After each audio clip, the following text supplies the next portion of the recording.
വേദനയുണ്ട്.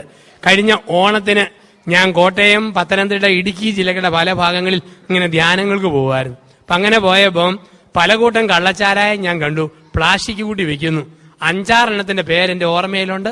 ഒരെണ്ണത്തിന്റെ പേര് ഓടയം മറിയം, 2 മണവാട്ടി, 3 പുല്ലുപെറുക്കി, 4 പോസ്റ്റ്മാൻ, 5 പോസ്റ്റേ കയറി, 6 മിശിഹ. 6 വരെ എന്റെ ഓർമ്മയിലുണ്ട്.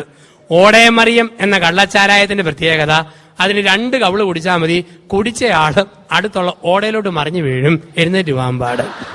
മണവാട്ടി അല്പം കുടിച്ചാൽ പിന്നെ ഭയങ്കര നാണമാ, ഇങ്ങനെ വിരൽ കൂട്ടി തിരുമ്മിക്കൊണ്ടിരിക്കും. പുല്ലുപെറുക്കി അല്പം കുടിച്ചാൽ മതി, കുടിക്കുന്നയാള് മുറ്റത്ത് കുത്തിയിരുന്ന് സകലമാന പുല്ലും പറിക്കാൻ തുടങ്ങും, വെട്ടം വീണാൽ എഴുന്നേറ്റ് പോവുകയല്ല. പോസ്റ്റേ കയറി എന്ന സാധനം 2 പേർക്ക് അകത്ത് ചെന്നാൽ മതി. ടെലിഫോൺ പോസ്റ്റ്, ഇലക്ട്രിക് പോസ്റ്റ്, കപ്പളം, തെങ്ങ്, വേര, അണ്ണാനെ പോലെ കയറുക ഇറങ്ങുക ഇറങ്ങുക കയറുക. പോസ്റ്റ്മാന്റെ അല്പം അകത്ത് ചെന്നാൽ മതി, കുടിച്ചയാള് ഭൂമിയിലുള്ള എല്ലാ വീട്ടിൽ കൂടെയും കറങ്ങിക്കൊണ്ടിരിക്കും, സ്വന്തം വീട് മാത്രം എവിടാന്നൊരു പിടിയുമില്ല.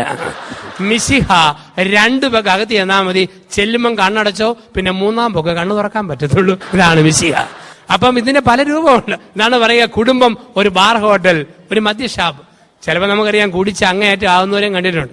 ചാണ്ടിച്ചേട്ടൻ എന്ന് പറയുന്ന ആള് ഷാപ്പിൽ ചെന്ന് കുടിച്ചു കഴിഞ്ഞപ്പം ചാണ്ടിച്ചേട്ടന്റെ ഭൂമിയിലെല്ലാം വെള്ളപ്പൊക്കം പോലെ തോന്നാൻ തുടങ്ങി. അപ്പൊ 8-9 സഹകുടിയന്മാര് ചാണ്ടിച്ചേട്ടനെ കയ്യെ പിടിച്ച് സാവധാനം വീട്ടിൽ കൊണ്ടുവന്നു. 1/2 മണിക്കൂർ നടന്ന് ആടി വീടിന്റെ മുറ്റത്ത് ചെന്നപ്പോൾ ഒരുത്തൻ ചെന്ന് കോളിംഗ് ബെൽ അടിച്ചു. ഭാര്യ ചോദിച്ചു, ആരാ? ഞങ്ങൾ ചാണ്ടിയം കൊണ്ട് വന്നതാ, അവിടെ എങ്ങാനും ചാണ്ടിയേച്ച് പൊക്കോളാൻ പറഞ്ഞു. കാരണം കുടിക്കുന്ന കെട്ടിയവനെ കൊണ്ടുവരുന്ന കൂട്ടുകാരോടും ഭാര്യയ്ക്ക് അറപ്പാണ്, വെറുപ്പാണ്. അവരവിടെ നിന്നു. 15 മിനിറ്റ് ആയിട്ടും ഭാര്യ വാതിൽ തുറക്കുന്നില്ല. ഇവര് മൊത്തം നിന്ന് ആടുവാ. ഒരു മനുഷ്യൻ ഒന്നുകൂടെ കോളിംഗ് ബെൽ അടിച്ചു. ഭാര്യ ചോദിച്ചു, ആരാന്നല്ലേ ചോദിച്ചത്? ഞങ്ങൾ ചാണ്ടിയം കൊണ്ട് വന്നാന്ന് പറഞ്ഞില്ലേ? നിർത്തിയിട്ട് പോകാനല്ലേ പറഞ്ഞത്?